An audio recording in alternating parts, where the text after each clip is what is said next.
Pues bien, vamos a saludar a esta hora a David Suárez Tamayo. Él es abogado, él es especialista en Derecho Público. Bienvenido, doctor David, a Clickcracy, el poder de la información, un clic.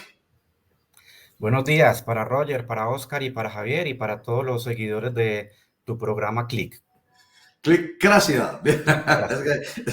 Algunos les hemos puesto a decir, venga, que me favor, un saludito para Clickcracy. Espera un momentico, que es muy simpático porque es complicado el nombre, pero doctor David, ¿sabe qué? Esa cracia la tenemos que involucrar en este programa definitivamente, por lo que nosotros siempre buscamos es desde el punto de vista de la participación y de la construcción de un país mejor. Nosotros queremos que la democracia siempre sea un elemento fundamental acá en lo que nosotros decimos. Y usted acabó de escuchar lo que estábamos diciendo a propósito de la conversación con Juan Espinal.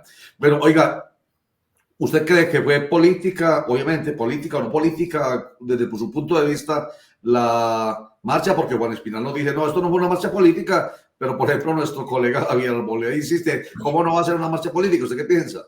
Obviamente que es muy política, es una marcha muy política porque es una manifestación de inconformidad, ¿sí?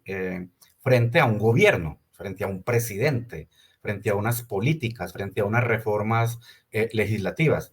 Si eso no es político, Roger, entonces no hay política. Es que la política en su sentido prístino es el arte de gobernar, el arte de manejar los asuntos públicos, de tomar decisiones sobre el presupuesto, ¿sí?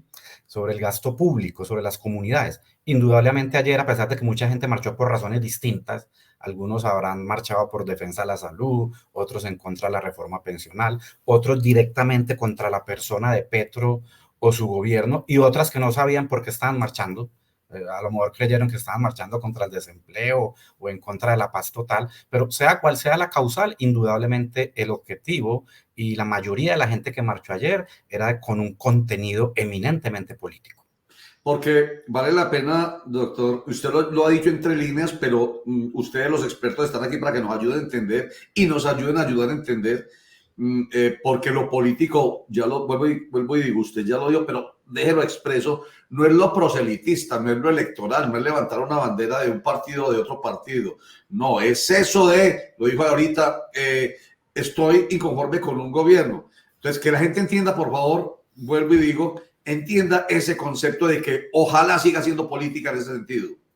Sí, indudablemente yo creo que eso hay que aplaudirlo.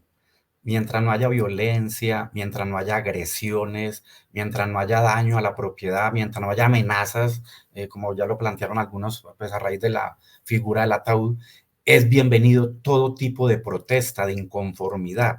Yo creo que unas elecciones, lo hemos dicho, Roger, muchas veces, las elecciones no se acaban a las 6 de la tarde o a las 8 cuando sale el escrutinio. Ese es el comienzo. Pero durante el gobierno hay que hacer seguimiento. ¿Sí? Hay que rendir cuentas, hay que exigir cuentas a los gobernantes. Y yo creo que una de las cosas más importantes en una democracia y en un Estado de Derecho son muchas, pero una de las más importantes es el control.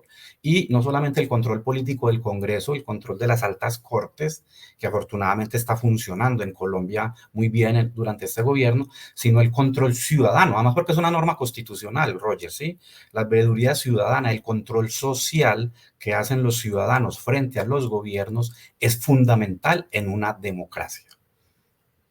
Doctor David, un saludo especial. ¿Usted cree que esta marcha, que se convierte en una veeduría al gobierno nacional, definitivamente, diciéndole no están bien las cosas, va a calar en el gobierno nacional? ¿Va a existir algún cambio?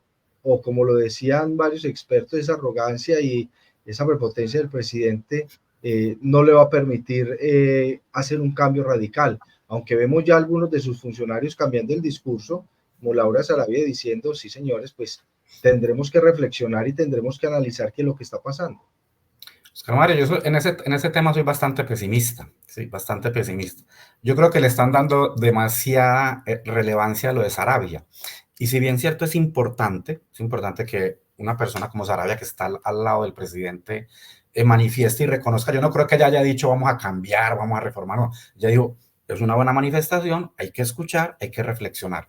Pero una cosa es que Sarabia diga que vamos a reflexionar, vamos a analizar, pero que vaya a haber un gran giro, ¿sí? Que vaya a haber un gran giro en el gobierno nacional, no creo. O sea, ayer mismo Petro respondió. Recuerdan que hace parte de un gobierno desautorizar a los funcionarios, que haya incongruencias. Y mucho en este gobierno, a cada rato el ministro de Hacienda tiene que salir a desautorizar a otro ministro, el mismo presidente desautoriza a los ministros. Entonces, yo no espero grandes giros y grandes cambios por una razón muy sencilla, Oscar.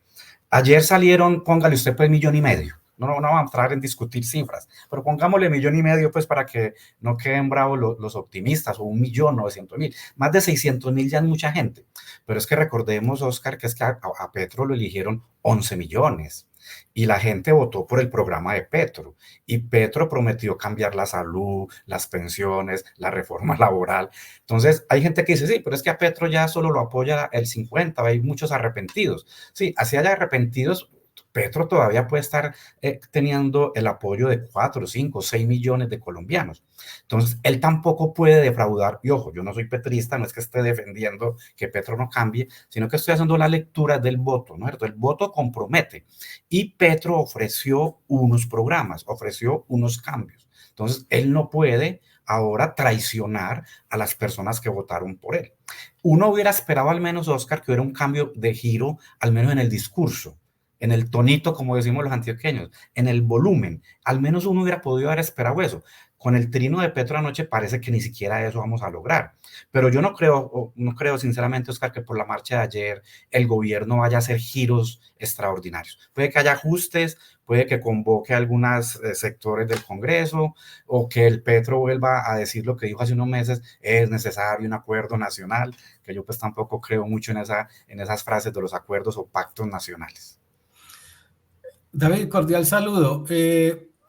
Por lo que pasó ayer y por las reacciones del establecimiento, uno pensaría que se viene un pulso de fuerzas importantes y que de pronto esas respuestas de las que usted habla o de las que pidió, por ejemplo, en su pregunta Oscar Mario, se vendrían a dar después del 1 de mayo. Es decir, hoy el 1 de mayo se convierte en una fecha muy importante para este pulso político. ¿Usted cómo lo ve? Sin duda, o sea, el 1 de mayo es una fecha histórica. Lamentablemente, año tras año, creo que la cosa se ha ido calmando, ha habido menos fuerza, menos asistencia a esas marchas. Ahora Petro la va a personalizar. Ya, desde ayer ya dijo, pues a una marcha se le contesta con otra marcha. Ahora es al pueblo al que le toca el 1 de mayo demostrar que la marcha del pueblo, porque como algunos han dicho, pues la marcha de ayer fue de la élite, de los ricos, de los poderosos, de la derecha, bueno, empiezan los calificativos. Entonces, yo creo que la marcha del 1 de mayo, como siempre, es importantísima, por lo que representa, por lo que simboliza, por lo que se debe recordar ese día como 1 de mayo, pero obviamente no creo que alcance las dimensiones o las magnitudes de la marcha de ayer. La marcha de ayer es importante, asistió mucha gente, eso no se puede negar, particularmente en Medellín y en Bogotá. Digamos que hubo una asistencia importante, muy importante. Yo no diría que espectacular, yo no diría que majestuosa, como algunos han dicho. Ayer incluso algunos decían, este es el constituyente primario. No. Yo creo que lo de ayer es una manifestación importante de la ciudadanía, o llamémoslo así, de algunos sectores de la ciudadanía, pero tampoco vamos a magnificar, no podemos subvalorar como Petro decir que fueron 250.000 en todo el país, indudablemente fueron más de 600.000, pero tampoco podemos magnificar pues que lo de ayer pues ya fue la revolución, lo de ayer pues ya fue un mandato popular, lo que algunos dicen que ayer fue el constituyente primario. No creo que en Colombia pues exageramos todo, y creo que la del 1 de mayo tampoco va a ser una cosa absolutamente extraordinario, radical. Lo importante, Javier, es esto, ¿hay ruptura o no? Es decir, pueden haber manifestaciones muy importantes, ¿no es cierto? Pueden haber marchas muy importantes. La pregunta que uno se debe hacer, y que tal vez Roger me la planteaba ayer cuando me invitaba al programa, es decir, si con esto pues vamos a tumbar al presidente, o va a cambiar el presidente, o va a cambiar el periodo del presidente, o van a cambiar las políticas. Eso es lo que mide realmente la importancia de estos. ¿Hay ruptura o no hay ruptura? Las grandes rupturas en una democracia y en un Estado de Derecho, Javier, usted lo sabe, es un golpe de Estado, o una revolución, o una reforma institucional, o sea, una reforma vía constitucional, como pasó en el año 91 o en el año 57 con el plebiscito, o a través, como ha sucedido lamentablemente en algunos países de América Latina y del centro, a través de una revolución, de una revuelta popular o de un golpe de Estado. Ojalá no sea ninguna de estas dos. Ojalá de estas marchas lo que surgieran fueran reformas o ajustes institucionales y respetando las formas constitucionales. Sí, señor. Ahí está, pues ya se adentró usted en el tema específico por el cual lo invitamos precisamente, pero claro, cómo no escucharle a usted sus apreciaciones sobre el hecho, porque nos ayuda a entender qué fue lo que ocurrió. Entonces usted dice en síntesis, esto pues no es la constituyente, en síntesis, pues esto no es el cambio ya que se produjo por una marcha de 500 o 600 mil personas. Eso está absolutamente claro. Entonces, ese temor del presidente Gustavo Petro, cuando habla de golpe blando, a uno entonces inmediatamente le suena golpe de Estado. Cuando uno escucha de todas maneras tanta gente gritando, hay que cambiar este gobierno, no lo vamos a dejar llegar, y cuando incluso le ponen pues ataúd como símbolo de se acabó, yo lo entiendo más ahí. Yo pues no fui hasta el extremo de lo quieren asesinar, no, sino se acabó el gobierno, se tiene que acabar y enterremos a este gobierno. Bueno, cada quien entiende los símbolos como quiere. Doctor David Suárez, usted como experto, como especialista en derecho público, sí nos deja muy claro esto. Entonces es muy difícil, pues. No es que vengan ahorita a decir que es que sí se puede dar un golpe de Estado, eso es muy complicado. Cuando se habla de que nuestro país es un país democrático, con mucha firmeza en eso que es el sistema democrático, y que es muy difícil que aquí se produzca lo que pasa en Venezuela, por ejemplo, o en cualquier otro país. Eso es absolutamente claro por lo fuerte de nuestras instituciones, doctor David. Sin duda, mire, yo soy un creyente, a mí me parece muy paradójico, Roger, que cierto sector de la derecha, no todo, cierto sector de la derecha entre los años más o menos 2004, 2016, eran muy críticos y cuestionadores de las altas cortes, casi que las llegaron a odiar. Y eso fue lo que generó de alguna manera las confrontaciones en un momento dado entre Uribe y las cortes, y que ahí salieron grandes sacrificados, ¿no? Sabas Pretel, Diego Palacio, André Felipe Arias, porque yo siempre he sido, creo mucho, uno no puede creer o descreer de las altas cortes dependiendo de sus decisiones. Yo no puedo decir que no creo en las cortes porque condenan a Luis Alfredo Ramos, pero sí creo en las cortes si condenan a Piedad Córdoba, no. O creemos o no creemos, o sea, nos gusta o no nos gusta el modelo nuestro de que existan altas cortes, de que exista la Corte Constitucional, el Consejo de Estado, la Corte Suprema. Entonces, primer punto, tenemos una gran fortaleza de la rama judicial.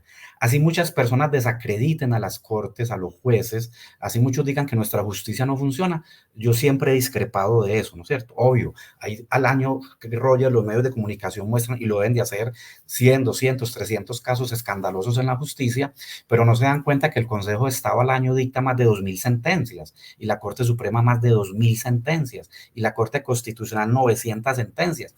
Y si usted va a la Alpujarra, Roger, hay 40 jueces laborales, 50 jueces civiles, 80 jueces de familia todos los días haciendo audiencias, emitiendo fallos. Entonces, primer punto, fortaleza en la rama judicial. Ese es el primer gran obstáculo que va a tener Petro durante estos 4 años. La firmeza de la Corte Constitucional, la firmeza del Consejo de Estado, y hasta enero del año entrante la Procuraduría. Creo que la Procuradora se ha excedido un poco, ha jugado mucho protagonismo, ha sido un poco selectiva al momento de investigar, pero digamos que la Procuraduría también va a ser entonces un obstáculo, no directamente frente a Petro, porque no tiene competencia sobre él, pero sí frente a sus ministros, viceministros, que ya se demostró frente al canciller, por ejemplo, Leiva. 2, el Congreso. ¿Sí? A pesar de que el Congreso es un organismo político y es una medio veleta, y unas veces como que sí, como que no, fíjense que de alguna manera pues ha retardado, ha demorado, ha dilatado, ha frenado de alguna manera lo que Petro quería con la reforma a la salud, si bien lo de las pensiones venía avanzando, pues fíjate que ya vamos a llegar a 2 años del gobierno de Petro. Entonces creemos que en el Congreso todavía existe un freno, ¿sí? Un contrapeso importante para el presidente. Otro obstáculo del gobierno fuerte es el Banco de la República. El Banco de la República sigue gozando de autonomía, de independencia, si bien Petro ya nombraba allí 1 o 2 personas tal vez, y va a nombrar otra quizá antes del próximo año, no tiene todavía uno por temer que el Banco de la República esté en manos del presidente. Lo otro, los medios de comunicación, el papel que juegan ustedes informando, ¿sí? Y obviamente lo de ayer, los ciudadanos. Entonces, yo creo que en Colombia estamos muy lejos de eso. Y dejo de último un análisis que no es fácil, Roger, las fuerzas militares. Porque ese tema fue fundamental en Venezuela. Un tema fundamental en Venezuela para lo que hicieron Chávez y Maduro fue el papel de las fuerzas militares. Afortunadamente en Colombia, Roger, históricamente las fuerzas militares han sido muy leales con el gobierno de turno y con la Constitución y el modelo democrático. La gente habla de la dictadura de Rojas Pinilla, pero recordemos, Roger, que Rojas Pinilla no es que haya dado un golpe de Estado. A Rojas Pinilla fueron los liberales y los conservadores casi los que le dijeron, venga hermano, venga, usted póngase aquí mientras nosotros nos vamos para España a negociar el Frente Nacional. Lo que pasa es que Rojas Pinilla fue muy astuto y hizo cosas buenas. Pues hizo cosas tan buenas, Roger, que recordemos que en el 70 casi queda presidente. Entonces, las fuerzas militares, si bien el gobierno Petro hizo un barrido a alto nivel, recordemos que Petro en el primer año sacó muchos generales, muchos coroneles, muchos mayores, y uno podría decir que en estos 2 años sí ha ido construyendo unas fuerzas militares a la medida de Petro. Yo no estaría tan seguro. Entonces, difícilmente las fuerzas militares en Colombia vayan a tomar partido o para un golpe de Estado o para que Petro cierre el Congreso, las Cortes, que podría ser un acto de hecho. No lo estoy diciendo que él lo esté haciendo, lo vaya a hacer, estoy diciendo las posibilidades. Petro quiere dar un golpe perfecto, o sea, va a cerrar el Congreso, las Cortes. Para eso necesitaría las fuerzas militares y no lo veo tan fácil. O del otro lado, hombre, lo que va a hacer la derecha es tumbar a Petro. No queremos que termine su periodo, no queremos que termine los 4 años Petro. Tampoco veo tan fácil que las fuerzas militares abandonaran al presidente actual, que gustenos o no, es Gustavo Petro. Estamos hablando con David Suárez Tamayo y nos da claridad sobre tantos temas. Aquí estamos poniendo algunas frasecitas, nos gustan o no, nos gustan las instituciones. Eso es tan claro como decir algunos que, no me gustan porque acaban de condenar a alguien que es de mi inclinación. Y si me gusta, ¿por qué no? Y por eso hay 2 ejemplos. Luis Alfredo Ramos a la derecha, Piedad Córdoba a la izquierda. Y habla de las instituciones. Tenemos instituciones tan fuertes en todo sentido, hasta los medios de comunicación. Pero, doctor David Suárez, nosotros aquí somos mea culpa permanentemente, nos equivocamos muchísimo. Aquí aclaramos siempre que somos subjetivos, estamos cruzados por sentimientos, por opiniones, por ganas de que las cosas fueran de un color o de otra. Aunque uno haga un esfuerzo por ser objetivo desde el punto de vista de los hechos y los datos, pues es un sujeto cruzado por ejemplo, en lo político, inclinaciones. Yo cómo quisiera que fuera mi país. Pero los medios de comunicación, que son muy importantes y que no, además de las otras instituciones, no están pintadas para que se diga que aquí puede haber un golpe de Estado o que el mismo presidente puede cerrar el Congreso, entre otras. Los medios de comunicación aquí de todas maneras se muestran una inclinación muy fuerte, y sobre todo los grandes medios de comunicación, en favor y en contra de, en este caso en contra del gobierno de Gustavo Petro. Sin duda, usted tiene toda la razón. Hay veces en Colombia insistimos muchos en la objetividad, en la neutralidad. Eso no existe, o sea, eso no es fácil. En las mismas cortes, o sea, las cortes cuando hay veces dicen es que la corte es de izquierda, la corte es de... No, eso tampoco es cierto. En Colombia no podemos decir que la corte sea de izquierda, de derecha, o que la corte del Consejo de Estado lo manejaba Santos, lo manejaba Duque. Esos son organismos muy poliformes, son organismos muy distintos, muy diferentes. Obviamente dentro de una corte hay magistrados que tienen una formación muy progresista, muy liberal. Hay magistrados que tienen una formación muy conservadora, muy tradicional. Hay magistrados que vienen de una cultura muy religiosa, muy católica, muy creyente. Hay magistrados que son ateos. Entonces, lo mismo, pero eso no quiere decir que eso vaya a impactar necesariamente en sus decisiones. Lo mismo pasa con los medios de comunicación. Es obvio que los periodistas y los medios tengan cierta ideología, tengan cierto gusto por ciertas doctrinas, tengan cierto acercamiento a una forma de pensar o a otra. Siempre hemos dicho, usted sabe más que yo, que de esto obviamente rollo, yo no soy periodista, pues que los medios de comunicación ante todo tienen que informar, formar, mostrar hechos. mostrar la verdad. Algunos dicen, no, los medios de comunicación también tienen que ser críticos. El medio de comunicación no debe llegar solamente a dar la información, a mostrar el hecho, sino que los medios de comunicación, como se hace últimamente, y mire, el programa de ustedes, Clickracia es un ejemplo de ello, debe ser un espacio para el análisis, ¿sí? Para que personas ayuden a entender o a esclarecer ciertos sucesos, ciertos hechos, una decisión del Congreso, una decisión de la Corte. Sin duda, hoy se nota, eso yo creo que nadie lo puede negar, que los grandes medios, o casi la mayoría, los medios tradicionales, sin lugar a dudas, están haciendo una férrea oposición al gobierno de Petro. Pero sin embargo, miren que no olvidan los hechos. Uno pone los medios tradicionales de radio, de televisión, de prensa, y si bien uno puede mostrar una inclinación, mire que ellos siguen informando, o sea, ellos siguen informando dónde está Petro, qué dijo Petro. Petro sale todos los días en los medios de comunicación, los ministros salen todos los días. Preocupémonos el día, Roger, preocupémonos el día en que los medios de comunicación no nos muestran a Petro. No entrevisten nunca a Petro, no entrevisten a los ministros, no hagan cubrimiento de los actos que hace el gobierno nacional. Ahí sí uno diría, oh, hombre, quieren volver invisible, quieren desaparecer es al gobierno de Petro. Y miren que eso no ha sucedido. En las opiniones, ¿sí? En los análisis sí pueden mostrar partido, pero fíjense que siguen informando qué está pasando en el Congreso, en qué va la reforma a la salud, en qué va la reforma a las pensiones. Le han permitido al gobierno que exprese, que muestre qué es lo que quiere con la salud. La exministra Corcho sigue apareciendo todos los días en los medios de comunicación. Entonces, fijemos que aún bajo extremos de que uno pueda calificar que los medios están inclinados para uno u otro lado, miremos que los medios de comunicación afortunadamente siguen informando y siguen mostrando qué es lo que quiere el gobierno Petro. Gústenos o no nos guste, esa frase a mí me hago mucho énfasis, pero es que hay veces la gente hay veces no diferencia entre lo que es, los hechos, la realidad, el deber ser y los gustos personales. Eso siempre hay que estar diferenciándolo. David, esta pregunta va con un tufillo de opinión. Estas marchas de ayer entierran las reformas, es decir, los colombianos nos vamos a privar de tener una reforma a la salud que sea de verdad universal, tener unas pensiones que de verdad sean universales. Esto no quiere decir que las que se plantea el gobierno nacional sean la panacea, ni sean las mejores, pero tampoco quiere decir que con las que estamos ahora también sean las mejores. ¿Qué panorama le ve usted a estas reformas, David? Mire, Javier, hay una frase que yo escuché mucho desde ayer y esta mañana y es, Petro perdió en las calles, o los organizadores, ganamos en las calles, le ganamos a Petro en las calles.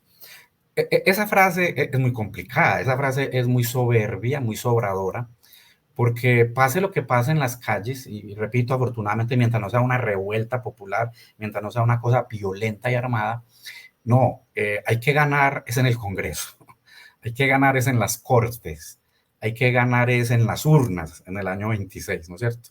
El futuro de la salud, el futuro de las pensiones, el futuro de la reforma laboral. Voy a decir una frase que puede ser muy complicado que algunos no acepten o me vayan a tirar piedra, pero el futuro de la salud, de las pensiones, la reforma laboral en Colombia no se definen en estos 2 años, se definen es por ahí en 4 o 6 años. Entonces, ojo, los que quieran imponer un modelo no es ganar hoy o el 1 de mayo o el año entrante en 2 o 3 marchas, que estoy de acuerdo con usted, no sé quién fue el que dijo ahora que seguramente iba a haber varias marchas. Hay que ganar es en las grandes discusiones que hay en la Corte. ¿Por qué? Porque si se aprueba una reforma a las pensiones o a la salud, eso va a llegar a la Corte, Javier.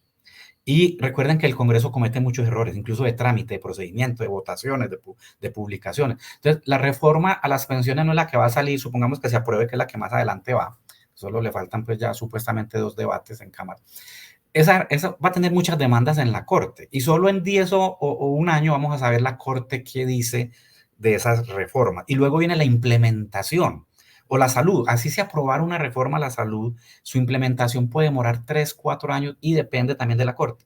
¿Qué es lo que quiero decir con esto, Javier? Que es que en el 2026 va a ser importante. ¿Por qué? Porque si gana el gobierno Petro, si se gana el candidato de Petro, ahí sí preocupémonos, porque van a ser 4 años más, va a haber una continuidad de todo lo que Petro ha venido haciendo. Pero si gana un candidato distinto a Petro, distinto al pacto histórico, pueden pasar varias cosas, Javier. O que las reformas que estaban en camino se sepulten, o las que se están implementando se les baje nivel, o que incluso se vuelvan y se reformen. Es que en derecho se deshacen las cosas como se hacen. Hoy se aprueba una ley de reforma a la salud, a las pensiones, pero el presidente que llegue en el 26 o 27 puede presentar una contrarreforma al Congreso de la República. Entonces yo creo que esto no se resuelve ni este año ni en los próximos, se resuelve en los próximos 5 o 6 años. Pero para contestar tu pregunta, Javier, para contestar tu pregunta, ¿lo marcha de ayer va a cambiar la reforma? Yo creo que no mucho. Yo no creo, yo creo que la dinámica va a seguir más o menos similar. Yo creo que hay un buen ambiente en el Congreso para seguir adelante con la reforma pensional. La reforma a la salud sí está más complicada. El riesgo es que el presidente pues lo haga a través de decretos, a través de resoluciones, a través pues, de lo que ha venido haciendo como un golpe casi que de hecho frente a la reforma a la salud. Pero yo no creo que las marchas como tal, o sea, la marcha como tal de ayer, no creo que vaya a tener un impacto definitivo y determinante en el futuro de la reforma. Eso se resuelve en el Congreso, no en las calles. O sea, un congresista no vota por lo que vio ayer. No, los congresistas nuestros, no los creamos tan inocentes, tan ingenuos, tan baraticos. No, el congresista nuestro vota en el Congreso es por alianzas, por compromisos, por acuerdos que llegan con el gobierno, algunos por mermelada, otros siguen con su ideología, independientemente de lo que haya pasado ayer en la marcha. Doctor David, usted me deja muy aterrizado frente a un tema específico y es que la marcha solo será una marcha. Frente a lo que usted está diciendo, la marcha no va a permitir que un gobierno cambie, no va a permitir que un Congreso tome otro tipo de decisiones. La marcha simplemente va a ser una marcha de arengas, de inconformismo ciudadano, de gritos, pero ahí va a quedar. Pero frente a esa inconformidad latente de la ciudadanía, entonces, ¿qué método nos queda para que en realidad exista un cambio? Porque es que usted me está diciendo muy bonitas las marchas masivas, la familia, los hijos, el perro salió a marchar ayer y bueno, pero hasta ahí llega la marcha, solamente en un día que queda ahí en imágenes de una multitud marchando, caminando y ya. Entonces, ¿qué le queda al ciudadano para poder protestar que en realidad exista un verdadero cambio desde lo político? Oscar, en estos 2 años, muy poquito. Si los ciudadanos quieren un cambio, un giro en Colombia, insisto, hay que ganar es en las urnas. Y ya la gente debería estar pensando en eso, más que estar pensando, y sigamos haciéndolas, eso es importante, yo no sé lo que no, quiero dejar muy claro. Ojalá este año haya otras 2 marchas, el año entrante. Tampoco pues volvámonos con marchas cada 15 días o cada 1, porque eso es desgastante y es manosear. Es como cuando manoseamos tanto el concepto de paz, democracia, justicia, libertad. Lo manoseamos tanto que pierde valor, que pierde fuerza. Entonces, las marchas tampoco pueden convertirse pues en el desayuno de todos los días porque van perdiendo fuerza y efectividad.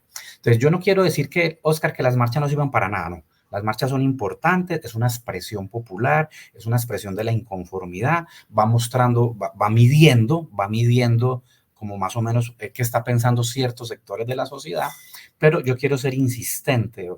Si queremos cambios, si queremos rupturas, yo no la quiero a través de un golpe de Estado, que no lo veo muy viable en Colombia en este momento. No lo quiero que sea a través de una revolución, no veo pues una revolución en estos momentos. Entonces nos queda un solo cambio, Oscar, y es el institucional.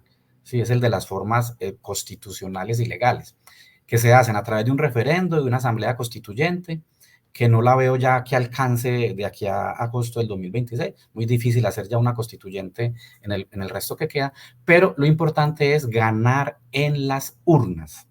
Ahí es que ganar en las urnas en agosto de 2026. ¿Quién? Yo no estoy diciendo quién. Es decir, si Petro quiere seguir con su proyecto, tiene que estar pensando en ganar, no el 1 de mayo en la marcha, sino en en mayo y junio del 2026.